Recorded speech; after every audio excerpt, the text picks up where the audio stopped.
Hello, everyone, and welcome back to a brand new episode of Tax Thursday brought to you by Smart Counsel. I am your host, DDQ, as always, here with Smart Counsel's tax resident attorney, Dionne Kellier. Happy Tax Thursday, Dionne. Happy Tax Thursday. How's your week going so far? It's going. We're, we are under a hurricane warning. Again? I think it is now. Yeah, but this is supposed to be Category 1. Not that it's not going to be, but so the storms that come in like October, November are the worst ones. But it coming in at a Category 1, it's going to be rainy and windy and gross. Is that like a seasonal thing out there? Like a fall? Yeah.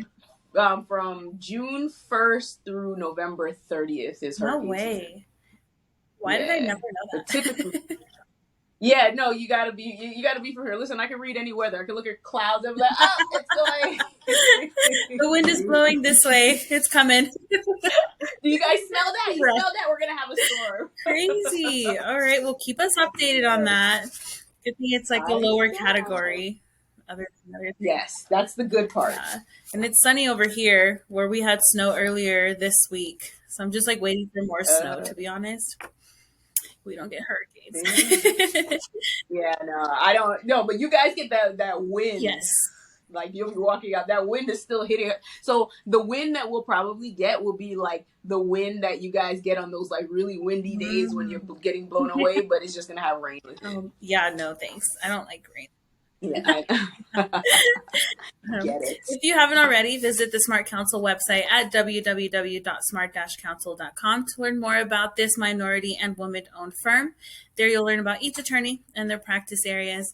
But otherwise, thank you guys so much for joining us for this brand new episode. S.E.P. Have you heard of it? I haven't until today. So that is going to be our topic. S.E.P. Dionne, what does that stand for?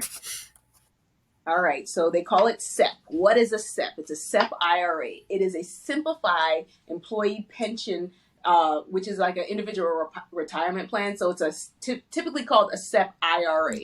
And it is, so a S.E.P is an individual retirement account that an employer or self-employed person can establish. The employer is allowed a tax deduction for contributions made to a S.E.P IRA and makes contributions to each eligible employee's plans on a discretionary basis. Additionally, under the Secure Act enacted on December 20th, 2019, small employers get a tax credit to offset the cost of starting a 401k plan or a simple IRA with auto enrollment. S.E.P IRAs often have higher annual contribution limits than standard IRAs, and in a sense, they're a cross between a traditional IRA and a 401k. In that sense, they can receive employer contributions, and those employer contributions are vested immediately. So basically, they're retirement plans for self-employed people. And if you're not self-employed, if you are an employee of a small business, they can also use a S.E.P to contribute to your retirement plan, because traditional IRAs maintaining them are super expensive. Same thing with the 401ks. And that's because you have to comply with 409A of the IRS code and making sure that you're in compliance. It takes many moving parts. And so this is just a simplified plan. And that's more so small organizations for like the employer, not the employee. For the employer. The employee, it's not expensive. When it affects the employee upon distribution. So so a traditional IRA and a Roth IRA and a S.E.P is going to be like a traditional IRA. They take pre-tax money. So that means that when you get the distributions from the IRA, the S.E.P IRA, that money is then going to be taxed at your whatever that rate is. Whereas with a Roth IRA, it's post-tax money. So the withdrawals are not taxable if it's withdrawing the principal. But like say that you invested it. So say that your total Roth IRA contribution is $10,000, but it's appreciated to $20,000. You would pay tax on the $10,000. So anything above what you contributed. Whereas with a traditional IRA, when you take out that $20,000, it's going to be taxed because you use money that was never taxed. And whether it has gain or doesn't have gain, whatever it is, it's when you take your distribution, it's going to be taxed at whatever your current rate is. Interesting. Okay. Yeah, that's been coming up a lot lately, is this Roth IRA, you should start contributing to it. And now we have the S.E.P, which is different because it's mostly, I guess, directed towards self-employed small businesses. And there's a different And the contribution. employer, so the employer makes the contributions to the S.E.P IRA, where you make your contributions to your Roth IRA. And the biggest difference is going to be with the Roth IRA, right? Why doesn't everybody just contribute to the Roth Right. IRA? But there's monetary standards. I want to say the last time I looked, it was 150,000. So if you made more than 150,000, you could not contribute to a Roth IRA, because what would you do? You take all that money Right. and contribute it, so then you have no taxable income for the most part. Right. But yeah, or you don't pay taxes. Like, say that you made a lot of money now, and then if say that you make $500,000, and of that you put 250,000 or 300,000 in a Roth IRA. So in 10 years, when you take out that 300,000, right, and it's going to be 300,000 times 10 years, then theoretically you wouldn't pay tax on it. That's why the IRS is like, whoa, slow down. No, I want to say that it's 150,000. I don't think I have the Roth rates here, but I can look it up if we need to know. So more about the S.E.P IRA. So small organizations favor S.E.P IRAs because of the eligibility requirements for contributors, including a minimum age of 21, at least 3 years of employment, and a $650 compensation minimum. In addition, S.E.P IRA allows employers to skip contribution during years when business is down, whereas with a traditional IRA, can't happen like that. S.E.Ps are treated like traditional IRAs for tax purposes and allow the same investment options, and the same transfer and rollover rules that apply to traditional IRAs also apply to S.E.P IRAs. When an employer makes a contribution to a S.E.P IRA account, it receives a tax deduction for the amount contributed. Additionally, the business is not locked into an annual contribution, and decisions about whether to contribute and how much change on a yearly basis. Okay, and those are all pretty much, at least I know the big thing with this S.E.P, the eligibility requirement is that you have to be 21. Is that different from all the other areas where you have to be a certain age? I think with the traditional IRA and the Roth IRA, you can start at 18. Oh, okay. Yeah. And so a S.E.P IRA, it's really used for people that are self-employed. But I mean, small businesses, if you're self-employed and you have a small business and you're going to have a S.E.P, you're typically going to have the S.E.P for your employees, if you're even offering that. Because I mean, like, you don't have to, right? Yeah, So, but this is kind of like a big thing more now than ever because of COVID. People started, doing self-employment or having a small business. So you get to know that this is exactly. an option for you and your. Is there like a number of employees to consider a small business? It's actually a monetary number, Okay. but like IRS wise, like under 25 million is considered a small business. Okay. Yeah, I know, right? That's funny. Right. So yeah, so it's more. I do think that it became more popular during COVID because like everybody started to see their mortality, right? Whereas before we're just living, rocking, whatever, like nobody is thinking about dying. Right. And then you see like the 18-year-old that works next to you, Yeah. knocked out from COVID or whatever. And then you see the 80-something-year-old person that, you never thought was going to leave. They get knocked out or they're surviving. They might be the only survivor. So like, I feel like when employers provide these things that they don't need to provide, I do feel like, it's like, they're internally good people. Yeah. Because typically before, you get a job, you work there for your 40 years and you retire and life is great. But we've changed in so many ways in that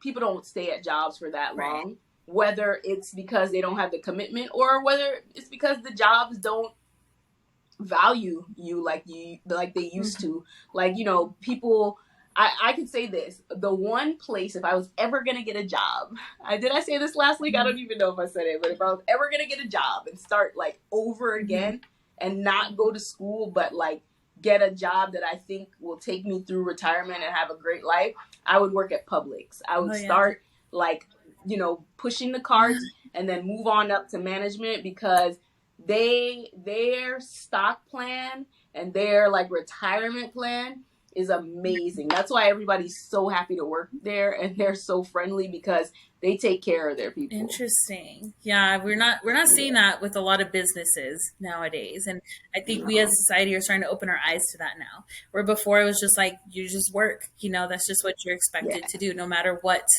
those conditions are. So very interesting. Yep. Yep. I absolutely agree. So, okay, back to SEPs. So they're available, excuse me, to businesses of any size, and they are easily established by adopting either this form 5305, which I have in front of me, or there's a prototype that if you do not qualify to file the form 5305 SEP, then if you go into an institution like a bank or a brokerage firm, they have these prototype forms that can basically achieve the same thing. It's just not on this form, right? So let's see, there's no other filing requirements for employers, only the employer contributes. So for traditional IRAs / SEP IRAs are set up for each eligible employee, and the employee is always 100% vested. So it's always there. So they don't have to wait 5 years for it to vest and then to have access to it. So like, how does it work? I'm going to give an example. So taxpayer works for company / employer. Company decides to establish a SEP for its employees. Company has chosen a SEP because the industry is cyclical in nature, with good times and downtimes. And in good years, the company can make larger contributions for its employees, and then in downtimes, it can reduce that amount of the contribution. And the company's contribution rate, whether large or small, must be uniform for all employees. So, like, you can't give more to the supervisors than you give to the people that are bagging the groceries. Right. The financial institution that the company has chosen for the SEP has several investment funds from which to choose. The taxpayer can decide how to divide the contributions to the SEP IRA among the available funds. And the taxpayer, an employee, cannot contribute because SEPs only allow employer contributions. And that's something that is set, like when you're filing your new employee paperwork, how much you want the employer to set? Or is that something that, like you said, it has to be uniform throughout everyone, right? Uniform, yeah. So if they're going to do $500, they're going to do $500. Or they're going to do 25%, they're going to do 25%. But it has to go for everybody. Okay. They can't do 25% for, the supervisor, 10% for the manager, and, $500 for the bagger. Right. So they can't do that. So they're easy to set up and operate. They have low administrative costs. They have flexible annual contributions. Employers must contribute equally for all eligible employees. What are the limits that they can make?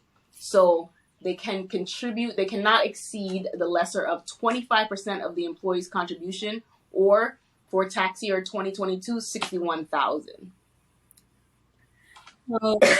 So kind of like rewinding on that. Those are the limits that they can't go below that. So if you make $100,000, they can, so 25% of 100,000 is going to be 25,000 or 61,000. So it's going to be the lesser of, so they could do 25,000. So if they overall uniformly say that we're going to contribute 25% of your salary we're going to contribute what 25% of your salary would be to a SEP IRA on that 100,000 example, then it's going to be $25,000 is the limit for people making 100,000. But if you're doing 25,000 universally, if somebody makes 200,000, then it's going to be a 50,000 limit. But I want to say, and I will get to it on another slide, that the amount of income, it has to be, I want to say it's 300,000 or 330, but we'll get there.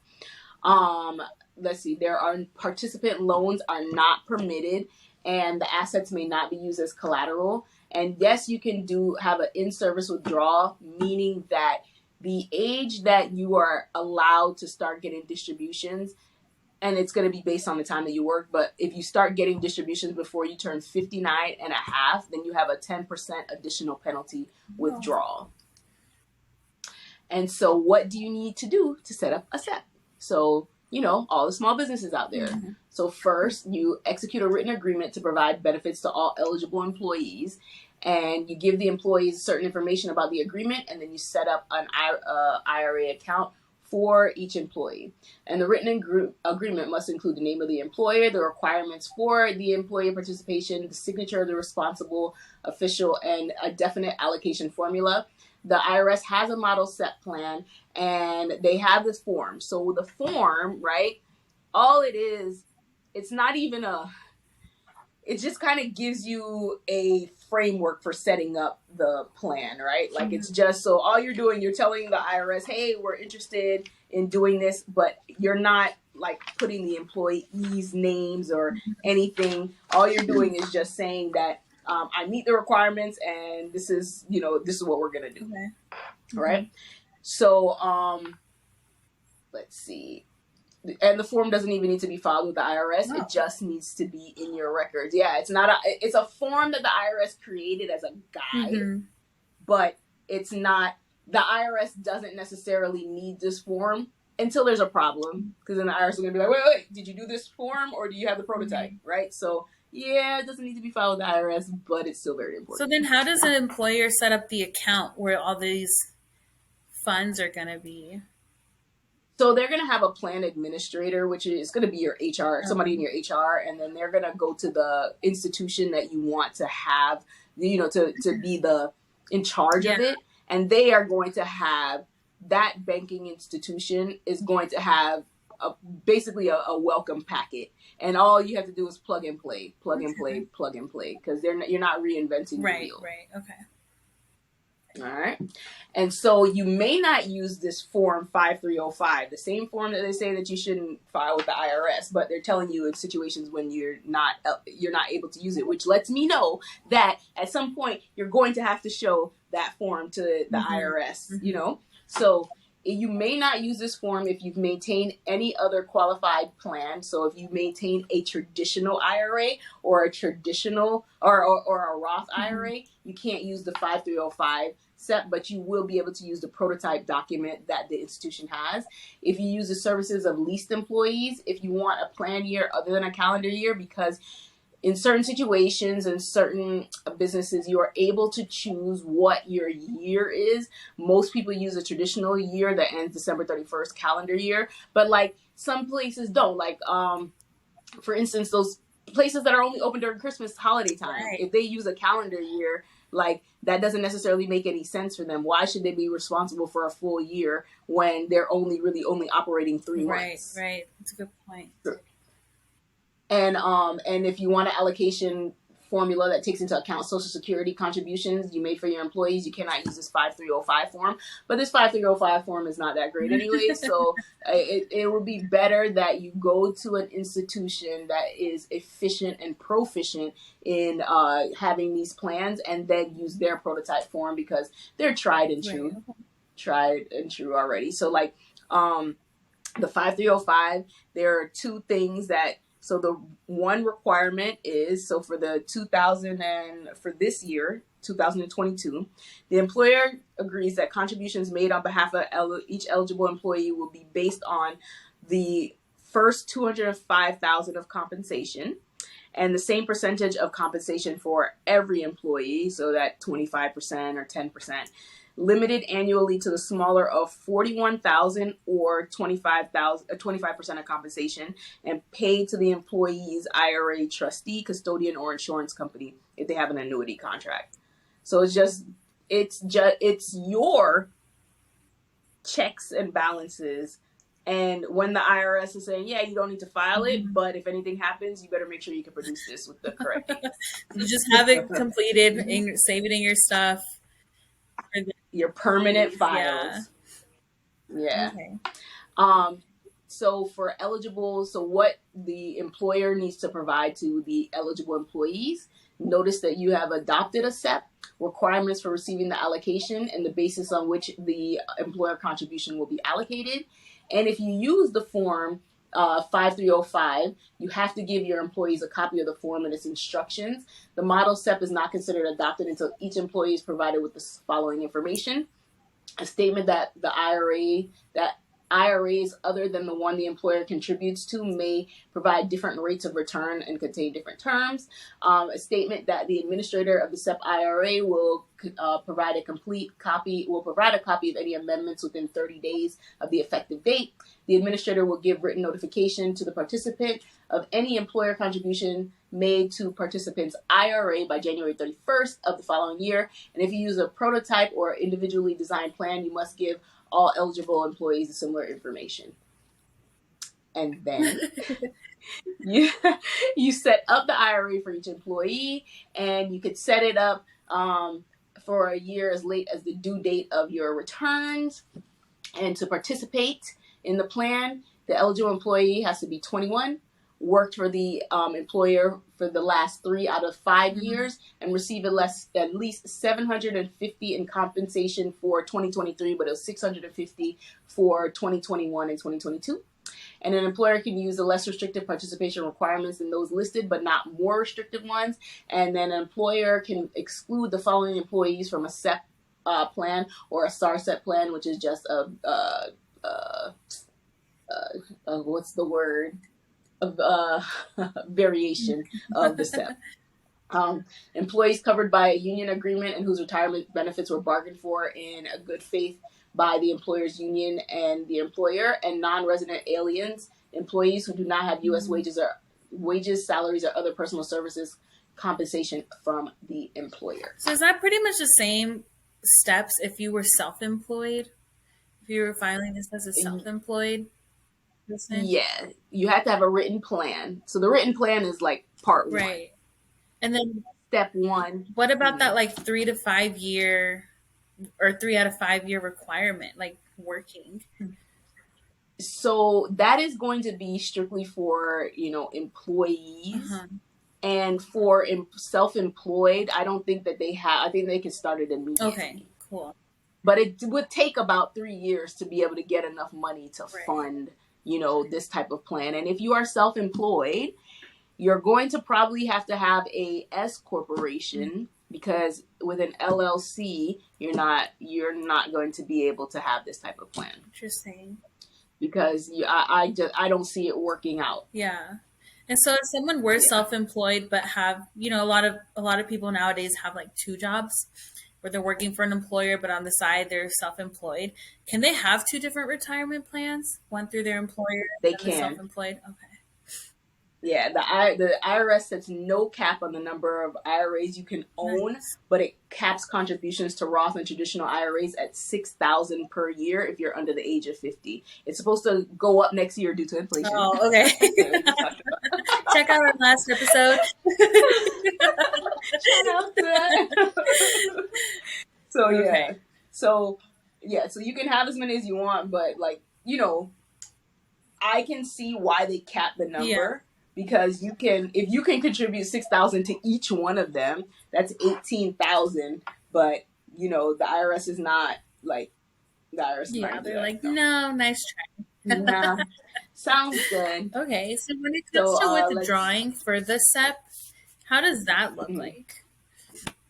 When you're going to withdraw, I know you said to avoid the 10% penalty, you want to do that after. Yes. On or like either when you are 59 and a half or after. If you were to do it before, what does that 10% penalty look like? If you were to do it after, what does that look like? All right. So other than a Roth IRA, if you withdraw, let me start the rule like this.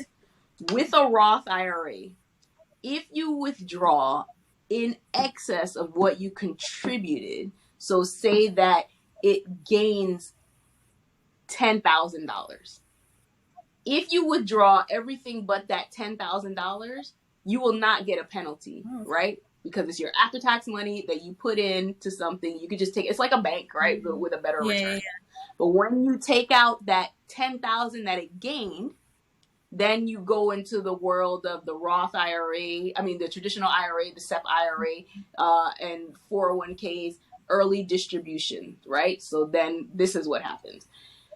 No matter what you contributed in there, because it's pre-tax money, you are going to first get a 10% penalty on the amount that you withdrew.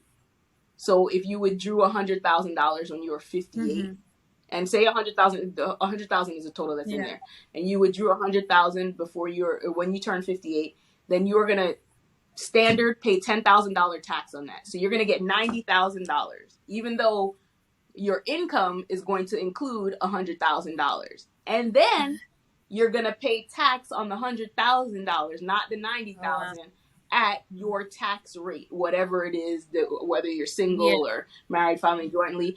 And, you know, so it's going to be, so if you're at the highest tax rate, you're going to end up paying 47% tax on that money because you have an early withdrawal. Right. Including that 10% penalty and then the bracket that you're in. Exactly. And there are always exceptions to the rule, but don't count on it.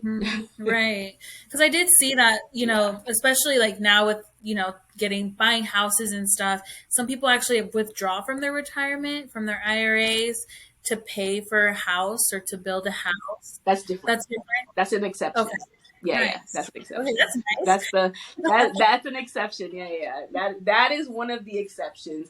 If you I know if you to build a house, if you came down with like a disease that you're not going to recover from, like there's certain things, there's like 5 exceptions. Let's look at it right now, because I do think that is super, super, super important. For sure. I actually had someone advise me to do that, to like look into like taking money out of retirement, and I was a little weary about that. Like, I don't know if that's like the best thing to do, but no, you can. So, all right. So if you, so death, of course, disability, domestic relations, hold on, let me see. I'm trying to see where it has the home buyers thing. Okay, yes. Okay, so there's a whole list. So death, disability, a total or permanent disability of the participant / IRA owner, domestic relations to an alternate payee under a qualified domestic relations order. So that just means that if somebody's getting a divorce and then they have to pay their, you know, spouse half of their pension, whatever it is, so they have to cash it out to pay it, they don't get that 10% penalty. For education, qualified higher education expenses, series of substantially equal payments, ESOP, so dividend pass through from an ESOP, which is it's kind of like an employee stock plan. Home buyers, qualified first time home buyers, but you can only take out up to $10,000. So yeah, I don't know. Yeah, then like I didn't know the number, but yeah, no. Medical. If you have an amount of unreimbursed medical expenses, if it exceeds 10% of your adjusted gross income, medical, also health insurance premiums paid while unemployed. If you have certain distributions to qualified military reservists called to active duty, it says return IRA contributions if withdrawn by extended due date of return, earnings on these return contributions, rollovers, and separation from service. So to buy a house, $10,000. Some qualified education plans. If there's another way to get the funds, I would. Yeah, no, for sure. It's kind of almost like not worth it. Right.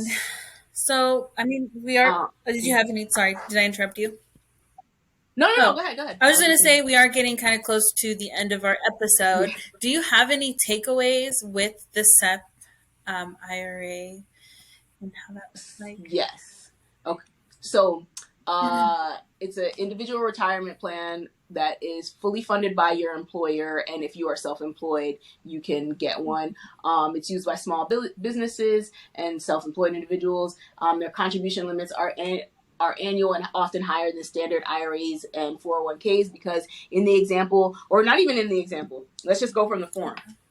You can contribute $41,000 or 25% of the compensation.